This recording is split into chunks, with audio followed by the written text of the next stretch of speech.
Muy buenos días.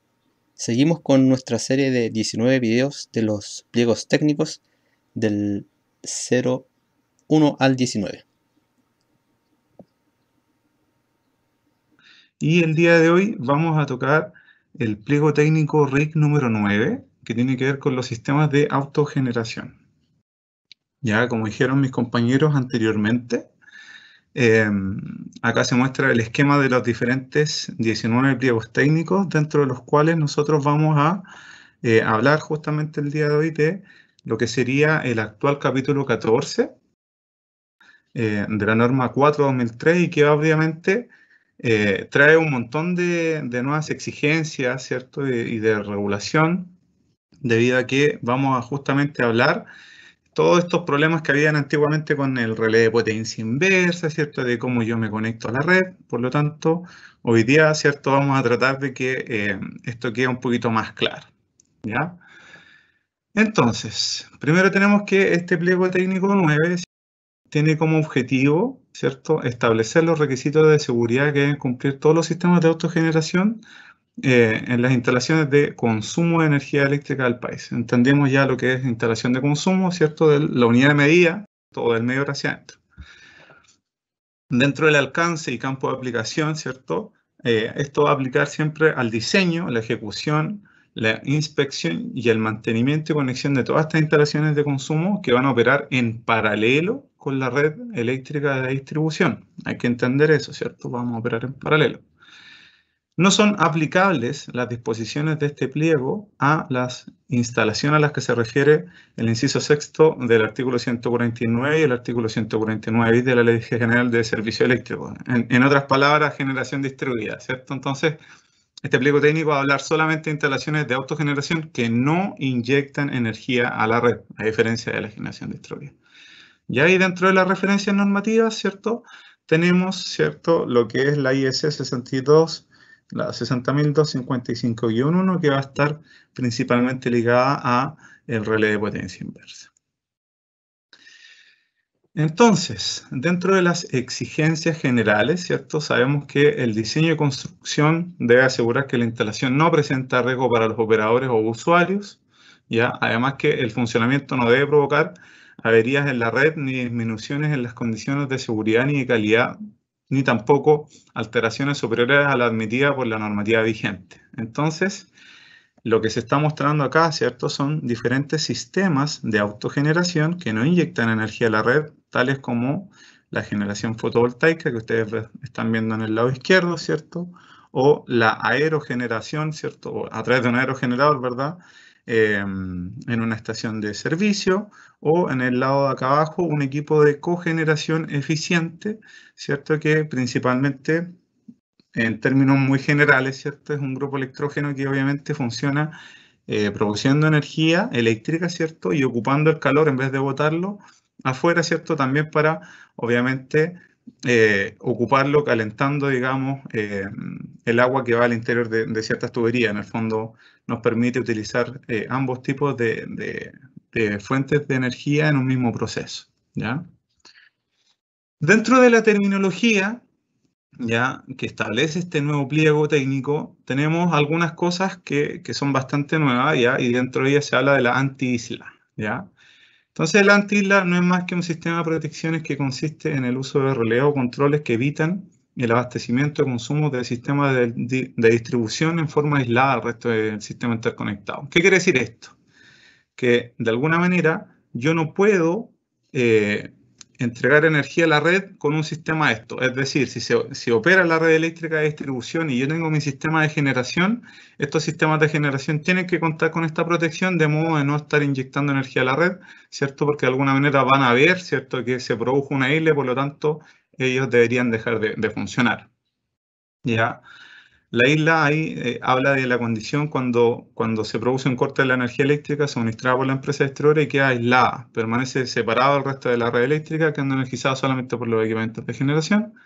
La isla interna es una condición que se provoca cuando, igual como le dije anteriormente, ¿cierto?, se ha producido un corte de energía en la red eléctrica de distribución, ¿cierto? Y la instalación interior de consumo queda aislada del resto del sistema de distribución, pero queda energizada por los equipamientos de generación, ¿cierto? Porque en este caso, dentro del alcance, ¿cierto? Se permite que funcionen estos sistemas de autogeneración en el modo isla interna, es decir, siempre funcionando desconectados de la red eléctrica para no inyectar energía hacia ella.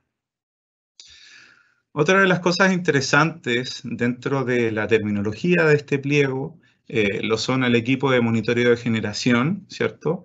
Que en este caso, vamos a ver más adelante, que se exige para instalaciones cuya capacidad es mayor a los 30 kilowatts de potencia instalada, ¿cierto? También tenemos los equipos de monitoreo de inyección, que son una parte fundamental, debido a que va a estar destinado de manera exclusiva al sistema de limitación de inyecciones, ¿cierto? Más adelante también lo vamos a complementar. ¿Ya? Por otro lado, tenemos el interruptor de acoplamiento, ya que es la imagen derecha inferior que ustedes están viendo acá, que no es más que un dispositivo de protección con capacidad de apertura bajo corrientes de carga y de cortocircuito, ¿cierto? Es capaz de abrir, ¿cierto?, este circuito incluso en condiciones de falla o operación normal, y el cual se compone de dos dispositivos eléctricos de desconexión conectados en serie, como en el caso de acá se ven dos contactores más robustos, ¿cierto? Y en el lado de acá arriba tenemos la protección RI, ¿ya? Que es una protección que actúa sobre el interruptor de acoplamiento que está acá abajito, cuando al menos un valor de operación del sistema de distribución se encuentra fuera del rango de ajuste de esta protección, entendiendo que, obviamente, acá hablamos de los valores de tensión y de frecuencia, ¿ya? Además, esta protección RI, como se indica acá, vamos a verlo más adelante, ¿ya? En este pliego se habla de la protección RI centralizada y también de la protección RI complementaria, ¿ya? Entonces lo que se habla acá es que obviamente esta protección pudiese estar integrada en un inversor o puede ser externa al inversor. Dentro de las terminologías que también tenemos en este pliego está la potencia nominal del generador, ¿cierto? De este equipo, que va a ser la sumatoria de las potencias máximas de la unidad generadora. Tenemos la protección de potencia inversa, que es el elemento de protección que funciona sobre un valor deseado de potencia en una dirección dada o sobre la inversión de potencia. Ya es el que de alguna manera va a decir, oye, está pasando un electrón hacia la red, tienes que cortar el sistema de autogeneración o la instalación de consumo, lo cual vamos a ver en función de las capacidades de potencia instalada y también de los tipos de condiciones que se pueden producir en función de cómo conectamos nuestro sistema de autogeneración a una instalación de consumo, ¿ya? Por otro lado, tenemos los sistemas de autogeneración, que es como lo que se define, digamos, en este pliego, y es principalmente sistemas de generación de energía eléctrica destinados a suministrar el consumo local del recinto o el equipamiento que se encuentra ubicado bajo la tuición y responsabilidad de su dueño o usuario, con independencia o con posibilidad de funcionamiento en paralelo con la red de distribución, ¿ya? Entonces hay que tener eso también presente. Ya para ir finalizando lo que es la terminología, porque yo traté de ir poniendo como los conceptos que son nuevos, ¿cierto? O los que pudieran generar un poco de duda, ¿cierto? Que los vamos a ir explicando en función de cómo vayamos avanzando en esta presentación. Otra de las cosas importantes acá es el sistema de control de inyección cero, ¿ya? Este es un sistema de control dinámico de potencia conformado por dispositivos eléctricos y o electrónicos que impiden la inyección de potencia a la red pública a través de la modulación de la generación para corregir la diferencia entre la potencia generada y la potencia consumida en la instalación.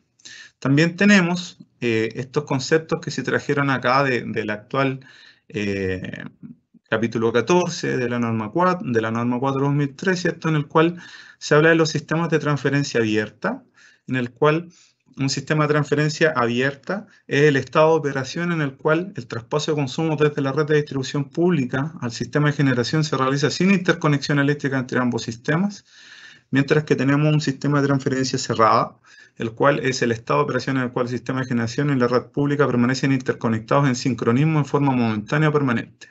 En términos simples, ¿cierto? Castellanizando un poquito esto, los sistemas de transferencia cerrada son aquellos donde tenemos, por ejemplo, los sistemas de generación fotovoltaica, ¿cierto? Donde yo ahí estoy interconectado con la red, ¿cierto? Y puedo permanecer en sincronismo. Mientras que los de transferencia abierta yo voy a tener que ir, desconectar la red, ¿cierto? Para poder volver a conectar mi equipamiento de generación, ¿ya? Y también tenemos el tablero de punto de conexión, ¿cierto? Que es un tablero nuevo que no existía en las instalaciones de consumo y que va a estar principalmente enfocado en albergar, ¿cierto? Todas estas protecciones nuevas de las que hemos estado hablando. Llámese protección RI, interruptor acoplamiento, relé de potencia inversa, según corresponda en función de la potencia que tenga nuestro equipamiento de autogeneración. Entonces, sigamos. Dentro de las exigencias generales quise hacer una especie de resumen, ya como para que en el fondo tengan una receta de cocina en el cual les permita a ustedes saber qué es lo que deberían tener para poder cumplir con ello. Entonces, tenemos la letra A. Las instalaciones eléctricas de un sistema de autogeneración no deberán mantener tensión en la línea de distribución ni dar origen a condiciones peligrosas de trabajo para el personal del mantenimiento y explotación de la red de distribución. ¿Qué quiere decir esto? Hay que recordar que los sistemas de autogeneración, ¿cierto?, pueden estar funcionando en paralelo con la red, ¿ya? Entonces, lo que se busca, ¿cierto?, es evitar que haya un electrón que vaya hacia la red, por eso que existen estas protecciones de potencia inversa y estos equipos de limitación de inyección o equipos de inyección cero, ¿cierto?, con el fin de que no vaya a ser que haya algún operario de la red eléctrica distribuidora realizando un mantenimiento, ¿cierto? Y obviamente esa línea queda energizada por este equipamiento de autogeneración que puede estar conectado de manera irregular, lo cual también se viene a atacar, digamos, en este pliego técnico 9. Entonces, eso es un poquito como para que se entienda. No es que seamos majaderos con el tema de que no puedo tener un sistema de autogeneración, si al final lo que se busca es principalmente no entregar esa energía a la red, ¿ya? Por otro lado, la potencia máxima de los sistemas de autogeneración no podrá ser superior a la capacidad del empalme, ¿ya? Entonces, obviamente yo voy a estar limitado con estos sistemas de autogeneración, ¿ya? Pero a diferencia de la generación distribuida, donde yo tengo un límite, que son los 300 kilos, acá me veo limitado por la capacidad del empalme. Entonces, podría yo, por ejemplo, tener un hospital, por así decirlo, ¿cierto?, donde tengo un consumo, ¿cierto?, un empalme de, no sé, 3 megas y podría eventualmente incluso yo tener un sistema de autogeneración de hasta 3 megas, ¿ya? Por otro lado, previo a la ejecución de un sistema de autogeneración, ¿cierto?, se deberá solicitar el informe de condiciones previas o factibilidad técnica de suministro ante la empresa distribuidora definida en el artículo 5.3 de la norma técnica de distribución.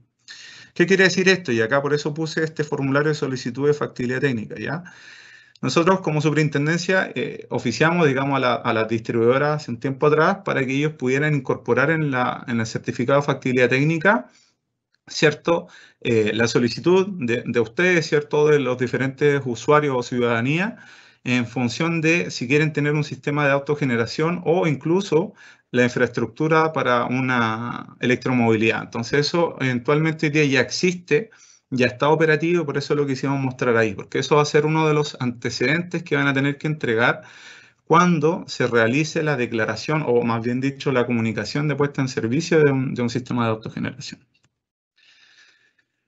Dentro de las exigencias generales, ¿cierto?, previa a su puesta en servicio deberá ser declarado mediante una comunicación de energización ante la superintendencia, y ahí les doy un guiño, un adelanto de lo que se nos viene para este año, ¿cierto?, el TE5, que va a ser un trámite de uso exclusivo para su declaración, el cual ya está en desarrollo, ¿cierto?, ya lo tenemos ahí en desarrollo, donde se van a pedir hartas cosas y por lo tanto es un tema que ya va avanzando.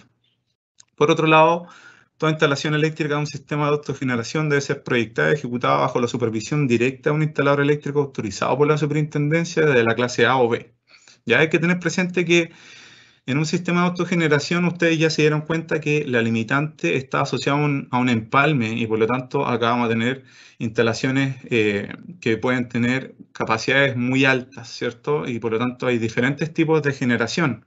Ya no solamente fotovoltaica, cogeneración, puede haber una generación diésel, entonces obviamente los conocimientos que se requieren son un poquito más complejos, ¿ya? Donde hay que tener otro tipo de competencias para poder realizar la proyección y también el mantenimiento de este tipo de instalaciones. Por eso es que está en esa exigencia. Además, deberá cumplir con el sistema de protección de interconexión hacia la red, el cual vamos a explicar un poquitito más adelante. ¿ya? Y lo importante acá es que se deberán regularizar las instalaciones de autogeneración que sean detectadas por las empresas distribuidoras. Acá también establecemos el procedimiento de información y cómo se debiera normalizar este tipo de instalaciones por parte del usuario, ¿ya? Todas aquellas materias relativas al diseño, construcción, mantenimiento, reparación, modificación, inspección, fabricación, ¿cierto? Todo lo que está escrito ahí, se establecerán en conformidad con las instrucciones técnicas de carácter general que emita la superintendencia para tales efectos. En ausencia de estas, podrán aplicarse las instrucciones técnicas normativas definidas bajo los artículos 149 bis, en este caso de generación distribuida. ¿Qué quiere decir esto? Que de alguna manera, si yo quisiera, por ejemplo, tener un sistema de autogeneración que no inyecta energía a la red a través de un sistema fotovoltaico, ¿cierto? Yo podría entonces ocupar, en ausencia de la instrucción técnica general, el RGR02 2020, ¿ya? O lo mismo con un sistema eólico, ¿ya? Eso es lo que quiere decir principalmente. Por otro lado, y también ahí les hago el guiño de lo nuevo que hemos estado realizando durante este año, ¿cierto? Este mismo pliego, el pliego técnico 9, de acuerdo a su punto 5.7, ¿ya? Establece que se requiere contar con un trámite que permita monitorear y fiscalizar las instalaciones de autogeneración que hay en el país, por eso que le dice el guiño del T5, y en otro de sus puntos, en el 5.13, establece que los sistemas de autogeneración aislados de la red y de distribución deberán ser diseñados y declarados de acuerdo a la instrucción técnica de carácter general que imparta la superintendencia y no les serán aplicables las disposiciones técnicas de este pliego, ¿ya? Por eso pusimos ahí en esta imagen del lado derecho la instrucción técnica general RIC 9.1/2021, que es la que está recién sacadita del horno, ¿cierto? Entró en vigencia durante este mes, en mayo de este año, y es el que va a regular las instalaciones de autogeneración que están aisladas de la red eléctrica, específicamente sistemas fotovoltaicos aislados. Por eso es que se muestra la imagen ahí abajo. ¿Ya? Esas son otras de las novedades que trae también parte de este pliego. Por otro lado, ahora vamos a hablar la detección de los sistemas de autogeneración de manera irregular, ¿ya? Entonces acá se establecen ciertos procedimientos, ¿ya? Exigencias para usuarios como también para la empresa eléctrica distribuidora. Es un poquito engorroso, pero lo vamos a tratar de explicar de manera bastante simple. 5.18.1. ¿Ya? Se notificará al usuario en forma inmediata con copia de la superintendencia, indicándole que debe dejar de operar dicho sistema y le informará que debe proceder con la normalización en un plazo no superior a 60 días hábiles. Esa es como la exigencia que debe tener la empresa eléctrica distribuidora cuando detecta una instalación de autogeneración de modo irregular. ¿Ya? Eso es como lo primero. Luego, en el caso de que en esa misma inspección o visita, ¿cierto?, donde la empresa distribuidora haya visto esto, ¿cierto? En el caso de que este usuario cuente con un medidor electromecánico o un medidor unidireccional, se deberá cambiar este medidor en forma inmediata a un medidor bidireccional que cumpla las exigencias de la sección número 8 de este pliego, que es donde se habla principalmente, y vamos a ver más adelante, de los anexos técnicos de la norma técnica de distribución, pero en estricto rigor se busca que si hay un medidor que está en una instalación irregular, sea cambiado inmediatamente con el fin de que obviamente puede que no esté realizando una correcta medición de los consumos, ¿cierto? Y por lo tanto podría estar incluso girando al revés. Por lo tanto, ahí lo que se busca es también, aparte de cambiar el medidor, ¿cierto?, auditar que no existan inyecciones de energía a la red que pongan en peligro la operación de la red, ¿ya?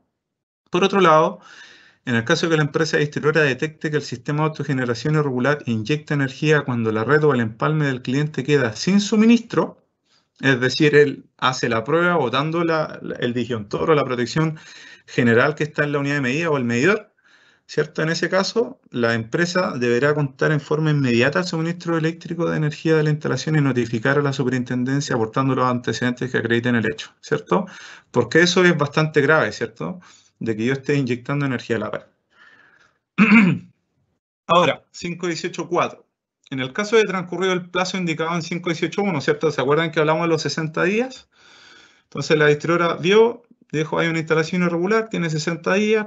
Acá viene a decir que si no se normalizó la instalación o no se acordó con la empresa distribuidora un nuevo plazo para normalizar, La empresa deberá denunciar esto a la superintendencia aportando todos los antecedentes, ¿cierto?, que permitan acreditar la denuncia ante la superintendencia, incluso enviando una copia al usuario.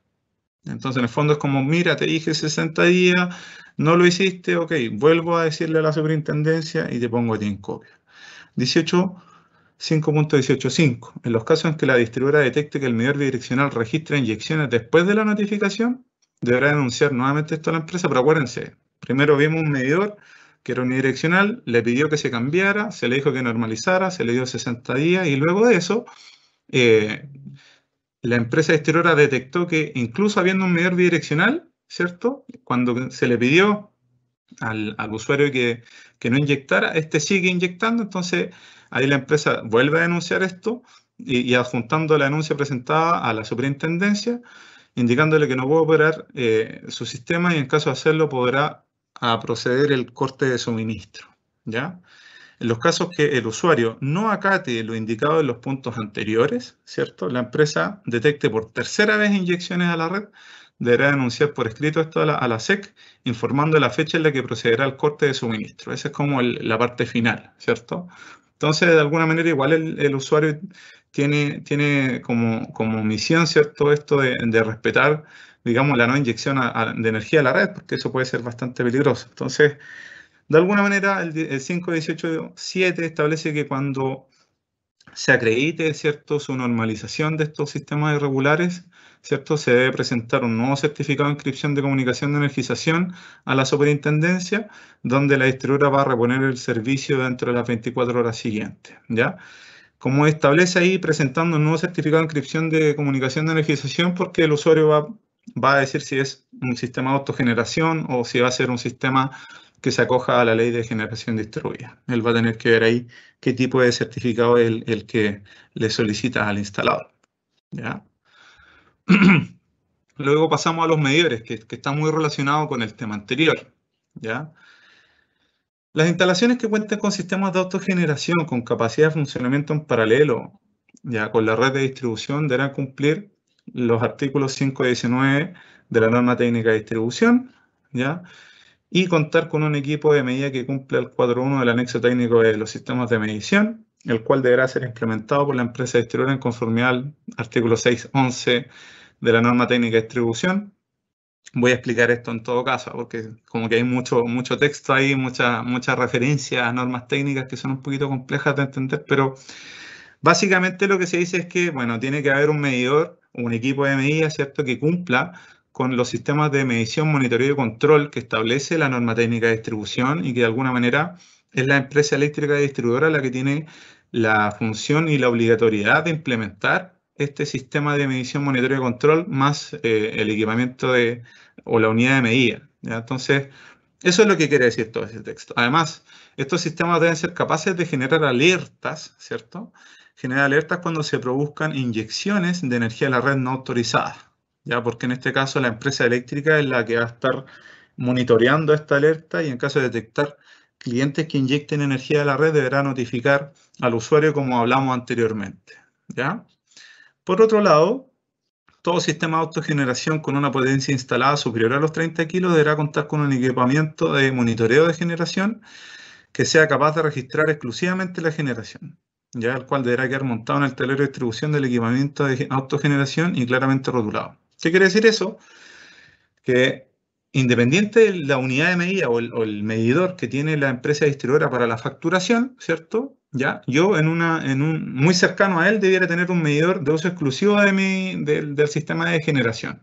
Ya hay que recordar que de alguna manera yo necesito saber cuánto es lo que estoy generando, ¿cierto? Y si de alguna manera pudiera haber algún problema con el factor de potencia, ¿cierto? Ese equipo de medición nos va a poder ayudar, ¿cierto?, a ver si ese factor o ese mal factor de potencia lo está asociando a esta generación que eventualmente no se puede, ¿cierto? O puede prestar apoyo frente a ese tipo de problemas. Dentro de lo que es la operación del equipo de generación, ¿cierto?, los sistemas de autogeneración que funcionan en modo isla interna deberán contar con un sistema de transferencia abierta, que fue lo que hablamos inicialmente, ¿cierto?, al principio de este pliego, que permita operar el sistema una vez que se desconecte la red de distribución, ¿ya? Esta nueva operación de sistemas de autogeneración en modo isla interna se realizará mediante el sistema de transferencia abierta, que asegura que en ningún momento existirá conexión con la red de distribución mientras se encuentre operando en este modo. Ya acuérdense que la finalidad de esto va a ser siempre no inyectar energía a la red.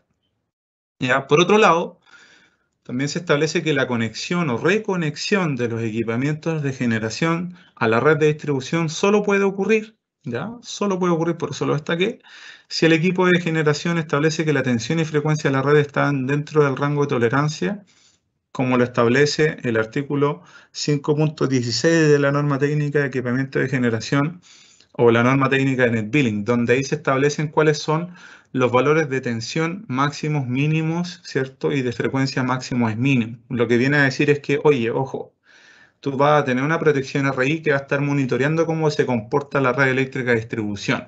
Por lo tanto, ¿cierto? En función de cómo ella se comporte, tú te vas a conectar, te vas a desconectar o te vas a reconectar. Eso es lo que viene a decir principalmente, ¿ya? Por otro lado, los propietarios de sistemas de autogeneración cuya potencia instalada sea superior a 300 kilowatts, ¿ya? Deben designar un responsable técnico, el que deberá contar con conocimiento técnico sobre la conexión, operación y mantenimiento de la instalación de autogeneración. Ese también es uno de los requisitos que viene a detallar acá, de que va a haber un responsable en el fondo de estar viendo las coordinaciones, los mantenimientos, ¿cierto? Y las modificaciones o reparaciones que haya que realizar. Ahora vamos a hablar un poquitito de la conexión para equipos de generación sincrónicos y asincrónicos, ¿ya? Entonces, lo primero es un sistema de autogeneración que no se basa en tecnologías con convertidores estáticos, ¿cierto? El inversor. Para el control de sus parámetros de funcionamiento y de sincronización con la red deberá contar a lo menos con los siguientes equipos, ¿cierto? Y ahí se habla de que deben tener estos voltímetros simultáneamente midiendo la tensión y la fuente, digamos, en la red, los frecuencímetros, los sincronoscopios. Ya también se habla de que para la protección y control de la puesta en paralelo o separación de la fuente de la red, el sistema de autogeneración debe contar con un relé de sincronismo que permita la puesta en paralelo automático, ¿ya? Y también se deberá contar con un esquema de control y explicación de la partida de la autogeneración, que aplicará solo para cuando hayan equipos de generación asincrónicos, donde este esquema debe estar impreso y de manera legible cercano al tablero del equipamiento de autogeneración, ¿ya? Por otro lado, también se establecen la rotulación, la señalización y los esquemas de conexión, ¿ya? Entonces acá lo que hicimos fue establecer las señaléticas de precaución, entendiendo que van a haber ciertos tipos de condiciones donde los operarios tienen que saber que hay un sistema de autogeneración. Por eso, por ejemplo, está acá esta precaución, esta propiedad cuenta con un sistema de autogeneración y es la que va a estar principalmente pegada en la unidad de medición, ¿cierto? En el medidor, en la parte de afuera. Esto tiene unas medidas que también están establecidas en el capítulo 11 de este pliego.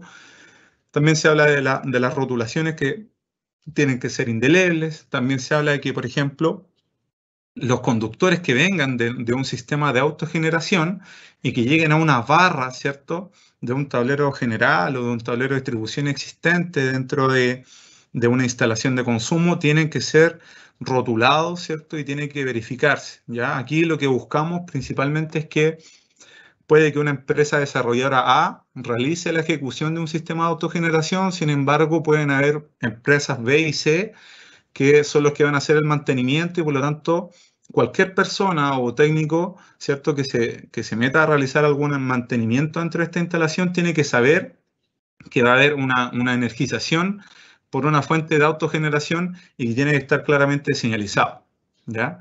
Por otro lado, también se habla de los procedimientos de apagado de emergencia y por eso ahí se adjuntan algunos ejemplos, ¿ya? Entonces, de alguna manera, igual tratamos de establecer correctamente esto para que quede todo bien señalizado y sea fácilmente entendible para el personal de mantenimiento que llegue a ese tipo de instalaciones. Además que también tratamos de regular qué es lo que deberían tener los planos con los diagramas unilineales que vamos a ver un poquito más adelante. Para ir ya como finalizando con las exigencias para la conexión a la red, ya es importante que hay un anexo que habla de cuáles son los sistemas de protección que debe tener un sistema de autogeneración, ¿ya? Entendiendo que en este tipo de instalaciones los equipos de protección deberán medir la tensión y la corriente en cada fase y van a desconectar el sistema de autogeneración cuando vean ciertos problemas con la tensión y la corriente en cualquiera de sus fases. Entonces, lo que se muestra acá es una tabla de resumen que detalla cuáles son los requerimientos en función de la potencia, como les decía inicialmente, ¿ya? Entonces, ¿qué es lo que tenemos acá? Primero, en los sistemas de autogeneración vamos a tener una discriminación o, por así decirlo, instalaciones de hasta 10 kilos, ¿ya? Entonces, si tenemos instalaciones de hasta 10 kilos, ¿cierto? Me va a decir ahí, en función de si mi sistema de autogeneración, ¿cierto? La potencia es menor o igual al 30% de la capacidad del empalme, o si es mayor al 30% de la capacidad del empalme, van a tener algunos tipos de protecciones, como por ejemplo la protección por sobrecorriente de fases, que es lo que nosotros conocemos como el disyuntor. En el caso de acá va a ser de corte omnipolar. La protección por falla a tierra, que va a ser el diferencial. Más adelante vamos a ver que es del tipo A o B. La protección array complementaria, que si tuviéramos una instalación fotovoltaica, sería la protección array integrada en el inversor. La protección array centralizada, que obviamente no aplica a instalaciones menores a 10 kilos, sino mayores a los 100 kilos, por eso que se trata acá con una X, ¿cierto? La protección de potencia inversa, que no va a ser exigida en instalaciones menores a 10 kilos, cuya capacidad del empalme sea menor al 30%, de hecho habla del 10%, pero... Y sistemas de control de inyección cero que van a ir siempre, ¿ya? Y acá tenemos el registrador de energía, o en este caso este equipamiento de monitoreo de generación. ¿Se acuerdan del medidor que hablamos hace un ratito? Esto es mayor o se exige para instalaciones mayores a 30 kilos. Entonces, de alguna manera, este cuadro que está acá, ¿cierto? Tratamos de simplificar cuáles son las protecciones que deben tener este tipo de autogeneración en función de la potencia o la capacidad instalada que ellos tienen, ¿ya? Como les decía, a veces los nombres son un poquito complejos de entender, pero acá está la protección por sobrecorriente de fase, ¿cierto? Que son principalmente las protecciones de corte omnipolar, como en este caso están viendo una instalación trifásica, se cortan las tres fases y el neutro. La protección por falla de tierra, que sería el diferencial, en el cual se habla claramente que tiene que ser del tipo A o B, y también se habla de que para capacidades menores a 10 kW, esta sensibilidad del diferencial va a ser de 30 mA, y para capacidades mayores a 10 kilos puede ser de una sensibilidad mayor, no superando los 300 mA. Y un poquito más abajo también quisimos regular qué era lo que pasaba con instalaciones de mayor capacidad, donde el diferencial tiene que ser del tipo electrónico. Entonces ahí mostramos un diferencial del tipo electrónico asociado a sus contactores, donde acá venimos a regular el toroide, ¿cierto? El tipo de contactor que se debe ocupar, las distancias y la operación con sus tiempos de operación, ¿ya? Ahí es importante el tema de este simbolito, ¿cierto? Para poder saber cuál es el diferencial del tipo A y del tipo E, poder diferenciarlo. Dentro de las exigencias para la conexión a la red, también tenemos que vamos a tener que distinguir ahí, ¿cierto? Si voy a tener una protección array complementaria o centralizada, ¿ya? Y ahí, si se acuerdan, la complementaria va a ser para instalaciones menores a 100 kilos y la centralizada va a ser para instalaciones mayores a 100 kilos. Por eso que aquí traté de mostrar como una protección array complementaria, que es la que puede estar integrada en un inversor o en un equipamiento de autogeneración. Por ejemplo, en un equipo de cogeneración eficiente, uno también podría encontrar una protección array complementaria integrada, ¿ya? Y obviamente, en función del tipo de RI que yo tenga, ¿cierto? Voy a tener una declaración de ajustes diferente, ¿ya? Entendiendo que esto está regulado en el artículo 5-16 de la norma técnica de NetBilling, donde ahí se establecen los valores para tensión, frecuencia, desconexión, reconexión, ¿cierto? Para una instalación de consumo conectado en un empalme en baja o conectado en media. También se habla de la protección de potencia inversa, ya entendiendo que la norma 4 actual era bastante rígida y lo único que permitía era una protección de potencia inversa para impedir la inyección de energía a la red. Entonces, hablemos un poquitito de esto. Ya, primero, esta protección de potencia inversa deberá ser del tipo de regulación de potencia activa, deberá cumplir con estas normativas IEC para para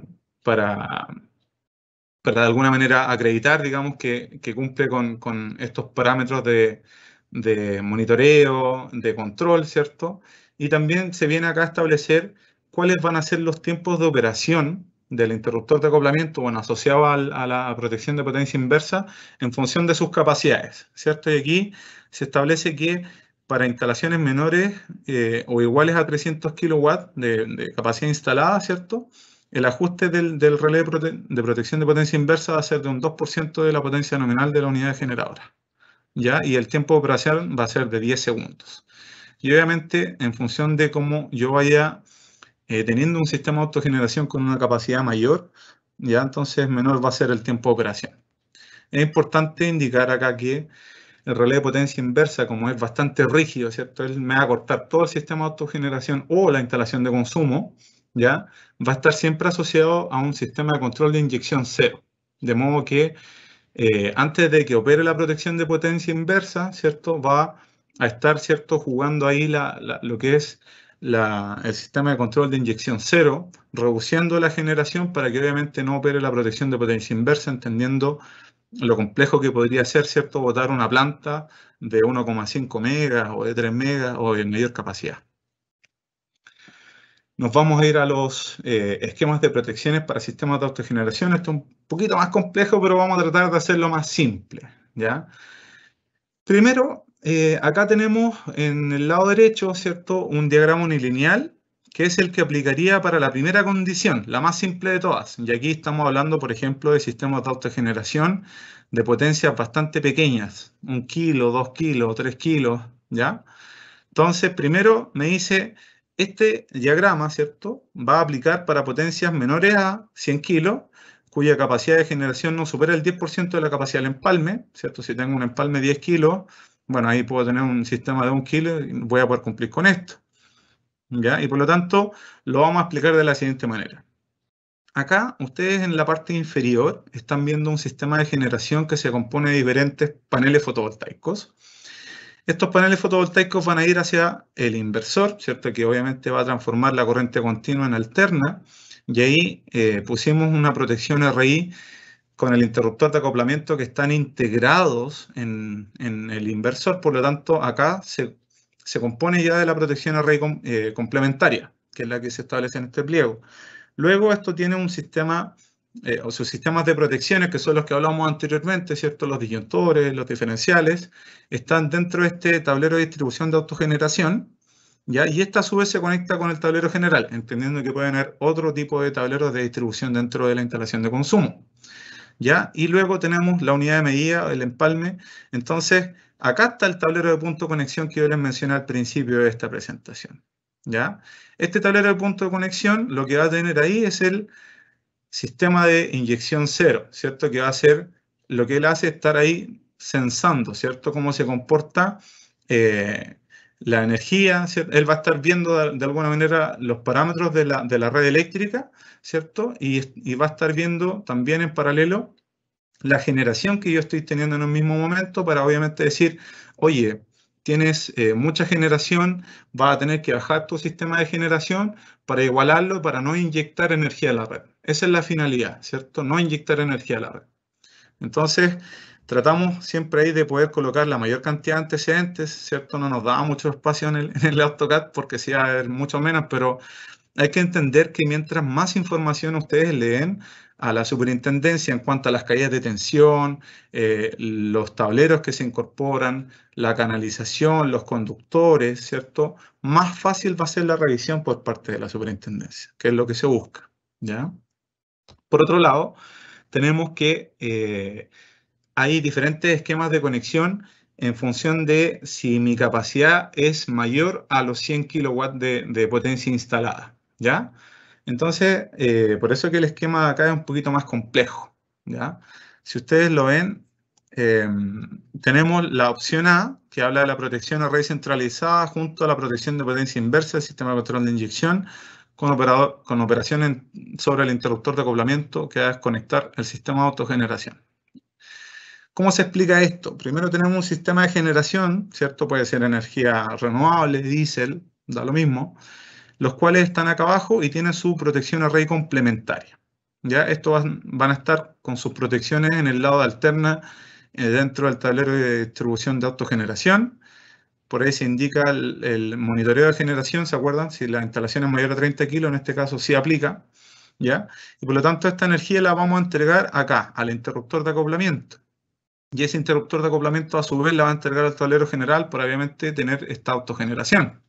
Entonces, dentro de este tablero de punto de conexión, lo que se muestra es que va a estar la protección de raíz centralizada y la protección de potencia inversa y el sistema de control de inyección cero monitoreando. Por eso se ven ahí las líneas punteadas, ¿cierto? Que lo que indican es netamente estar censando. Ellos ven cómo se comporta la red, ven cómo se comporta la generación y también la inyección para evitar que obviamente pueda haber alguna inyección y por lo tanto el sistema de control de inyección cero va, ¿cierto?, a operar sobre este tipo de generación. Entonces, de alguna manera lo que se busca acá es que en este caso yo voy a desconectar solamente el sistema de autogeneración, ¿ya? Por otro lado, en la parte B es exactamente similar a lo anterior, solo que ahora se habla de un disparo transferido. ¿Qué quiere decir esto? Que en este caso la protección de potencia inversa, ¿cierto? En el lado anterior, la protección de potencia inversa y la RI externa podían operar ambas dentro del interruptor de acoplamiento, ocupándolo el mismo, ¿cierto? En el caso de acá no, ¿cierto? La protección de potencia inversa debe tener su propio interruptor de acoplamiento siempre y cuando yo ocupe esta solución de acá que es el disparo transferido, donde obviamente el interruptor de acoplamiento de la RI externa está varios metros o incluso kilómetros más allá. Entonces ahí debe cortar solamente el suministro de autogeneración, ¿ya?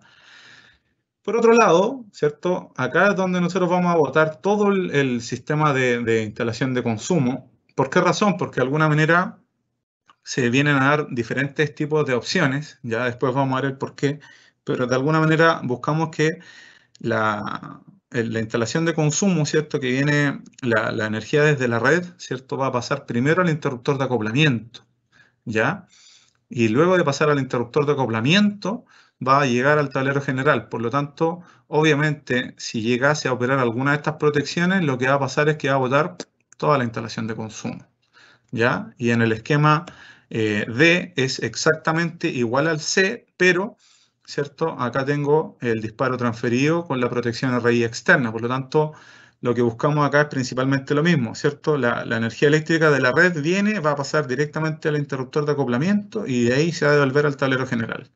Entonces, obviamente, estas soluciones que se están mostrando acá, que son para instalaciones mayores a los 100 kilos, van a tener que ver con dónde yo tengo el interruptor de acoplamiento, entendiendo que ahí voy a tener la mayor cantidad de corriente o la capacidad completa del sistema de autogeneración, entendiendo que puede haber facilidades, ¿cierto?, dentro de un tablero general que está en buen estado y tiene capacidad para poder albergar estas protecciones y también tiene la capacidad para poder mandar estos conductores, por ejemplo, en un edificio de comercial, donde lamentablemente no muchas veces hay espacio disponible en los chafes eléctricos, entonces hay uno como proyectista y como instaladores que tiene que evaluar el tipo de solución que va a emplear, ¿ya?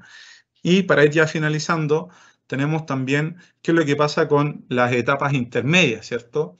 Habíamos hablado de las instalaciones menores a 10 kilos, mayores a 100 kilos, y por lo tanto ahora vamos a abordar las instalaciones que están entre medias, ¿cierto? En este caso, que son instalaciones con capacidad menor o igual a 100 kilos, donde la potencia instalada de autogeneración supera el 10% de la capacidad del empalme, y por lo tanto acá, si ustedes se dan cuenta, ya no está la protección array centralizada, ¿verdad? Que esa es la que se pide para instalaciones mayores a 100. Acá tenemos solamente el sistema de control de inyección cero y también tenemos la protección de potencia inversa, donde acá solo se va a cortar el suministro de autogeneración, ¿cierto? Acá vamos a botar netamente lo que es el sistema de autogeneración. Entonces acá lo que vamos a tener es la generación la inyecta al inversor, el inversor tiene sus protecciones eléctricas en el tablero de distribución de autogeneración y por lo tanto vamos a entregar la energía que generamos, ¿cierto?, al interruptor de acoplamiento, el cual la va a entregar al tablero general. Si llega a ocurrir algún problema en la red, ¿cierto?, o se detecta que a lo mejor pudiera haber algún electrón que está pasando, ¿cierto?, hacia la red, La protección de potencia inversa va a ser operar el interruptor de acoplamiento o dando, en este caso, el sistema de autogeneración. Y para finalizar, ¿cierto? Tenemos ahí también, bajo el mismo esquema o criterio, ¿cierto? Una conexión diferente donde del medidor, ¿cierto? Ahora voy a llegar al interruptor de acoplamiento y el interruptor de acoplamiento voy a volver a entregar la energía al tablero general, por lo tanto acá yo boto toda la instalación de consumo. Insisto, acá están todas las modalidades diferentes que se pueden dar para una conexión, entendiendo que es el instalador quien va a tener que, en función de lo que disponga en terreno, ¿cierto? De las longitudes, de lo complejo que puede ser a lo mejor tener o no disponer de canalización existente para poder mandar esto, ¿ya? Pero bueno, esas son las soluciones que quisimos implementar. Y con eso terminamos este pliego número 9. Desde ya les agradezco a todos su tiempo, su asistencia y espero que hayamos podido ser lo más claro posible. Eso. Bueno, espero le haya gustado la explicación de la SEC. No olvidar que los pliegos técnicos tenemos que ir repasándolos de vez en cuando y o consultarlos cada vez que tenemos algunas dudas. Recordar que les dejo en los enlaces para que descarguen el PDF oficial y el historial de los videos anteriores y los que siguen. Nos vemos pronto con un nuevo video.